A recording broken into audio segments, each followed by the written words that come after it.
বেগম খালেদা জিয়া অসুস্থ এবং একটু জটিল রকমই অসুস্থ উনি। এটা নিয়ে আমরা জানতে পেরেছি গত কয়েকদিন ধরেই যে জীবন মৃত্যুর একটা সন্ধিক্ষণে উনি আছেন। এটা অবশ্যই একটা বড় ঘটনা দেশের জন্য, কারণ উনি এই দেশের 3বার প্রধানমন্ত্রী ছিলেন। কেবল তাই না, রাজনৈতিক নেত্রী হিসেবে ওনার একটা আপোষহীন চরিত্র দেশের জনগণের কাছে প্রতিষ্ঠিত ছিল। এবং সবচেয়ে যেটা বড় কথা, উনি বৃদ্ধ বয়সে, আমি বলবো যে বিগত সরকারের যিনি প্রধান ছিলেন শেখ হাসিনা, তার ব্যক্তিগত প্রতিহিংসার শিকার ছিলেন উনি। সম্পূর্ণভাবে একটা প্রতিহিংসা চরিতার্থ করার জন্য বেগম খালেদা জিয়াকে এই বৃদ্ধ বয়সে দীর্ঘদিন কারাভোগ করতে হয়েছিল। এবং সেই কারাভোগের কারণে উনি এমনি আগে থেকে অসুস্থ ছিলেন এবং সেই অসুস্থতার মাত্রা কিন্তু বেড়ে গিয়েছিল। নানাবিধ জটিল রোগ ওনার শরীরে বাসা বেঁধেছিল। সেগুলির কারণে উনি আজকে এই অসুস্থতা ওনার চরম আকার ধারণ করেছে। ওনার চিকিৎসা হয়েছে, সুচিকিৎসাই হয়েছে, দেশে হয়েছে, বিদেশে হয়েছে। কিন্তু তারপরও তো সমস্ত রোগ, সমস্ত কিছু, মানুষের বয়স, এগুলো তো জয় করা যায় না। এই যখন খালেদা জিয়ার শারীরিক অবস্থা, সে সময়ে দেশে একটা বড় আলোচনার বিষয় হলো তার একমাত্র জীবিত পুত্র এবং একমাত্র জীবিত সন্তান জনাব তারেক রহমান এখনো কেন দেশে আসছেন না। তারেক রহমানের দেশে ফেরা না ফেরা নিয়ে অনেকদিন ধরে আলোচনা হচ্ছিল, অনেকদিন ধরেই। এই আলোচনাটা সবচেয়ে বেশি জোরালো হয়ে গেল শেখ হাসিনা সরকার দেশ থেকে, শেখ হাসিনা নিজে এবং তার সরকারের লোকজন দেশ থেকে চলে যাওয়ার পর। তখন তারেক রহমানের জন্য একটা অনুকূল পরিবেশ ছিল। তখন বারবার বলা হচ্ছিল যে শেখ হাসিনা চলে গেল, তারেক রহমানের নামে বেশ কয়েকটা মামলা আছে। তারপর দেখা গেল সেই মামলাগুলো একে একে উঠে গেল। তাহলে সব মামলা যখন উঠে গেল, তখন উনি আসছেন না কেন, এটা নিয়ে আলোচনা হলো। এবং তারপর গত 15 জুনে দেশের অন্তর্বর্তীকালীন সরকারের প্রধান জনাব ডক্টর ইউনূস যখন লন্ডনে যে তারেক রহমানের সঙ্গে মিটিং করলেন, তখন তো বোঝা গেল যে এই সরকারের সঙ্গে তার একটা খুব ভালো সম্পর্ক আছে।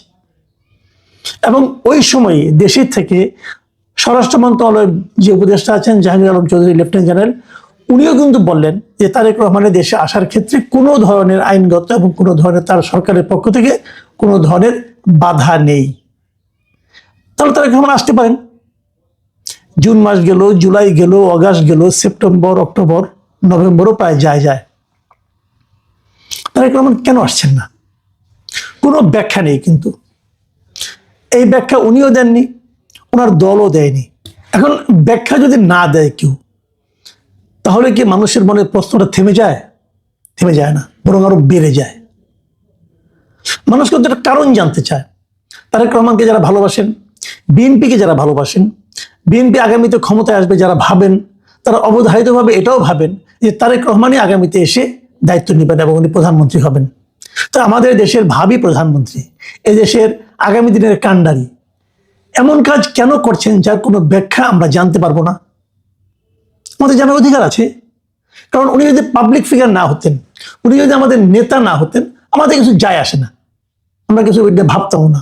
কিন্তু উনি যখন আমার নেতা, তখন তো আমি জানতে চাইতেই পারি যে আপনি কেন আসবেন না। না আসার 10টা কারণ থাকতে পারে, আমার কোনো আপত্তি নেই। আপনি কারণগুলি কেন বলবেন না? বলবেন না কেন? আজকে সকাল 9টার সময় তারেক রহমান নিজে তার ফেসবুকে একটা পোস্ট দিয়েছেন।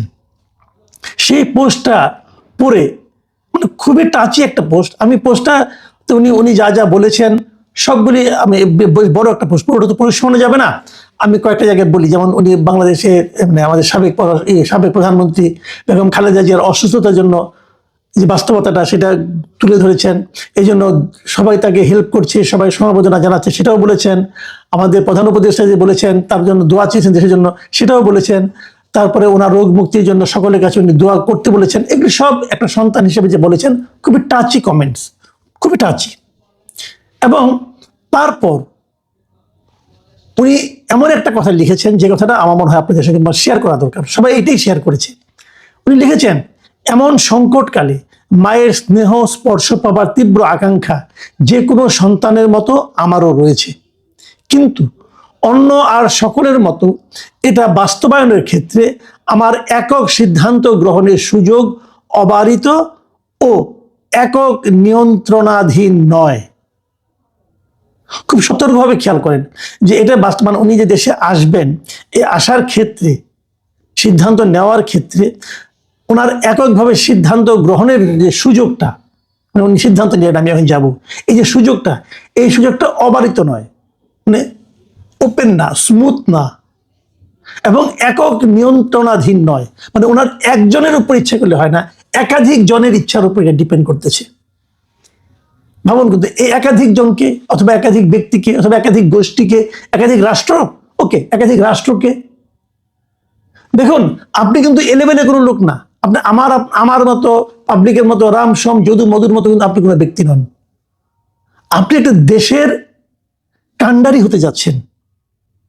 এখন আপনার স্টেপ যদি অন্য কারোর উপর নির্ভরশীল হয়, এবং সেই নির্ভরশীলতার কারণে আপনি যদি আপনার মৃত্যু শয্যায় থাকা আপনার মার কাছে না আসতে পারেন, তাহলে আপনি দেশের দায়িত্ব কি করে নেবেন?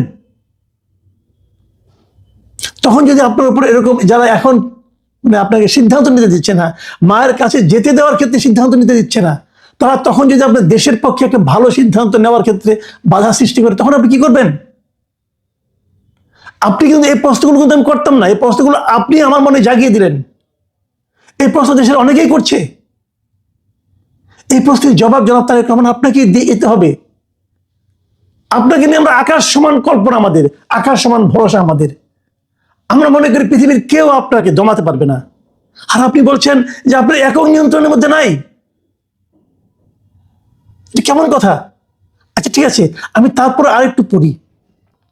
স্পর্শকাতর এই বিষয়টি বিস্তারিত বর্ণনার অবকাশও সীমিত, মানে আপনি এটা ব্যাখ্যাও করবেন না। আচ্ছা, রাজনৈতিক বাস্তবতার এই পরিস্থিতি প্রত্যাশিত পর্যায়ে উপনীত হওয়া মাত্রই স্বদেশ প্রত্যাবর্তনে আমার সুদীর্ঘ উদ্বিগ্ন প্রতীক্ষার অবসান ঘটবে বলেই আমাদের পরিবার আশাবাদী। মানে আপনি এসে আপনার পরিবারকে কিন্তু জড়িয়ে নিচ্ছেন। পরিবার মানে আপনার স্ত্রী, কন্যা, এই তো। তাহলে তাদেরকে আপনাকে নিয়ে কোনো আতঙ্ক কাজ করতে পারে। এটা কিন্তু খুব গুরুত্বপূর্ণ, এটাকে আমি খুব গুরুত্ব দিই। ফ্যামিলি ফার্স্ট, ফ্যামিলি অবশ্যই জরুরি, কিন্তু যখন আপনি দেশের মানুষের দায়িত্ব নেবেন, তখন দেশটাও তো আপনার ফ্যামিলি। আমি তো তেমন লোককে আমার দেশের কর্ণধার বানাতে চাই যে নাকি আমাদেরকে তার family, part of his family মনে করে। দেখুন, আপনার মা কিন্তু কেবল অসুস্থ না, দেশটাও অসুস্থ। আপনার মার জীবন কেবল সংকটাপন্ন নয়, এই দেশের মানুষের জীবনও সংকটাপন্ন। আমরা সেই সংকটে থাকা মানুষ আপনার দিকে তাকিয়ে আছি। আর এখন আপনি আমাকে বলছেন, আপনি আমাদেরকে বলছেন যে আপনার সিদ্ধান্ত নেওয়ার, একক সিদ্ধান্ত নেওয়ার কোনো সুযোগ নাই, অবারিত না, এবং আপনার একক কোনো নিয়ন্ত্রণেও নাই। আপনি কি হতে পারে? আমি এই ওনার এই বিষয়ের উপর একটা অনেকগুলি পত্রিকায়, সবগুলি পত্রিকায় রিপোর্ট হয়েছে। আমি প্রথম আলো যে রিপোর্টটা সেটা আমি পড়েছি, আমি ওখান থেকে নিয়েছি, এবং আমার মনে হলো যে ওনার এই বক্তব্যের পর সাধারণ মানুষের কি প্রতিক্রিয়া, এটা আমি একটু জানতে চাই। সাধারণ মানুষ এই বক্তব্যটাকে কিভাবে ভাবছে, কিভাবে নিচ্ছে। আমি প্রথম আলোর সেই ওনার রিপোর্টের নিচে যে কমেন্ট আছে, প্রায় 60-70টা কমেন্ট আমি দেখলাম। দেখে আমি এখান থেকে 3-4 জায়গা থেকে র্যান্ডমলি কিছু মন্তব্য নিয়েছি। মানে একটা বেছে নিয়েছি, আমার পছন্দ হলো, আরেকটা হলো না, তা নয়। যেমন একবার 3টা-4টা আমি একটা না নিয়েছি, জাস্ট বোঝার জন্য যে মানুষ কি ভাবছে। শুনুন, আমি পড়ি কয়েকটা। প্রথম যে কমেন্টটা পড়ছি সেটা আজকে 3:50 একজন লিখেছেন, আননেমড ইউজার, উনি নিজের নামটা প্রকাশ করতে চান নাই। উনি কি লিখেছেন? যারা ওনাকে ভুল বুঝছেন তাদের পুরো বিষয়টা না বুঝে নেতিবাচক মন্তব্য করা উচিত নয়। এখানে দেশি বিদেশি অনেকগুলো পক্ষ জড়িত, যার সবগুলো ওনার নিয়ন্ত্রণে নয়, এমনকি ইউনূস সরকারেরও নিয়ন্ত্রণে নয়। বিষয়টা এমন নয় যে তিনি টিকিট কাটলেন, বিমানে উঠে পড়লেন আর ঢাকায় এসে নামলেন। তাকে বহনকারী বিমান যে যে দেশের উপর দিয়ে আসবে তারাও এখানে ফ্যাক্টর। বিদেশি ফ্যাক্টর সম্ভবত আরো আছে। যার মা মৃত্যু শয্যায়, তিনি সুযোগ থাকা সত্ত্বেও আসছেন না, এমন ভাবা নির্বুদ্ধিতার পরিচয়। আমি এই মতামতটাকে খুব গুরুত্ব সহকারে নিয়েছি। উনি কিন্তু বেশ একটা ভালো ব্যাখ্যা দিয়েছেন। আমি এরপর পড়ছি মিস্টার জুনায়েদের একটা মন্তব্য। তিনি লিখেছেন, ভাই আপনি একেবারে নির্বাচনের আগের দিনই আইসেন। তারপরে মোহাম্মদ লিখেছেন, দেশে এসে মৃত্যু শয্যায় শায়িত মায়ের পাশে থাকতে নিজে থেকে সিদ্ধান্ত নিতে না পারলে দেশ চালাবেন কি করে? আমি কোনো মন্তব্যের প্রেক্ষিতে কিছু বলছিলাম, কিন্তু মন্তব্যগুলো পড়ে যাচ্ছি। আরেকজন আননেমড ইউজার লিখেছেন, you still can not decide sir, how can you rely on your leadership, you are so selfish. Rimu লিখেছেন, আল্লাহ সকল বিপদ ও বাধা থেকে মুক্ত করুন। মোহাম্মদ ইমরান হোসেন লিখেছেন, তারেকের দেশে আসা তাহলে কার হাতে?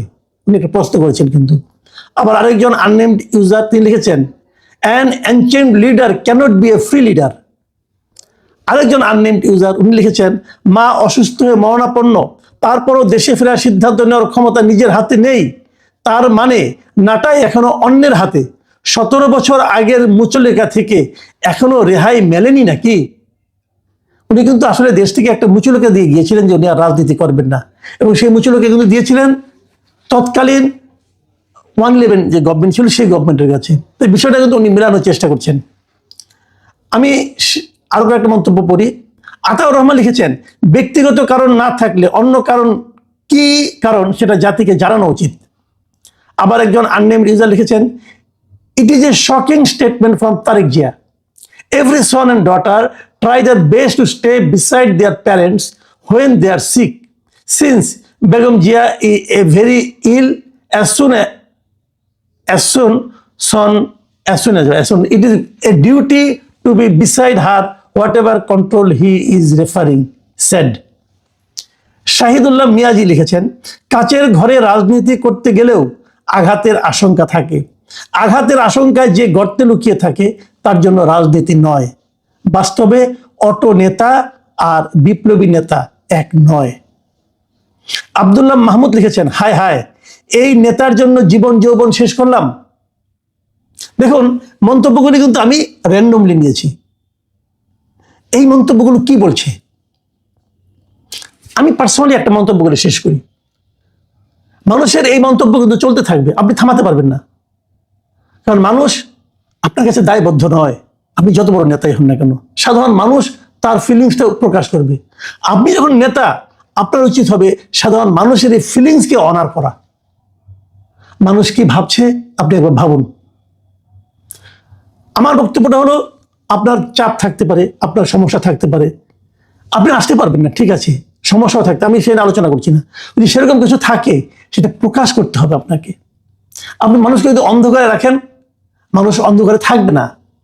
মানুষ অন্ধকারে নানা জিনিস কল্পনা করবে, এবং সেই কল্পনাগুলি একটার চেয়ে একটা ভয়ঙ্কর হবে। মনে রাখবেন, এই মানুষের মতামতই কিন্তু আপনার ভবিষ্যৎ নির্ধারণ করবে। এটাই দুনিয়ার নিয়ম, এটাই রাজনীতির নিয়ম। প্রিয় দর্শক, সমালোচনা অনেক হলো, কথা একটাই, আমরা বেগম জিয়ার সুস্বাস্থ্য কামনা করি। এই ভদ্রমহিলা অনেক কষ্ট করেছেন, দীর্ঘদিন ওনার রাজনৈতিক জীবন, এবং এদেশের মানুষ ওনাকে মানে বিভিন্নভাবেই ভালোবাসে, একভাবে না, বিভিন্নভাবেই ভালোবাসে। কেবল রাজনৈতিক নেত্রী হিসেবে নয়, একজন ব্যক্তি হিসেবে মানুষের অসীম ভালোবাসা ওনার জন্য আছে। আপনারা সবাই বেগম জিয়ার সুস্বাস্থ্যের জন্য দোয়া করবেন, এবং এটাও দোয়া করবেন যে ওনার পুত্র যেন রাজনীতিতে সিদ্ধান্ত গ্রহণে মাকে অতিক্রম করতে পারে। আমরা এই দেশে একজন ভালো যোগ্য নেতা চাই।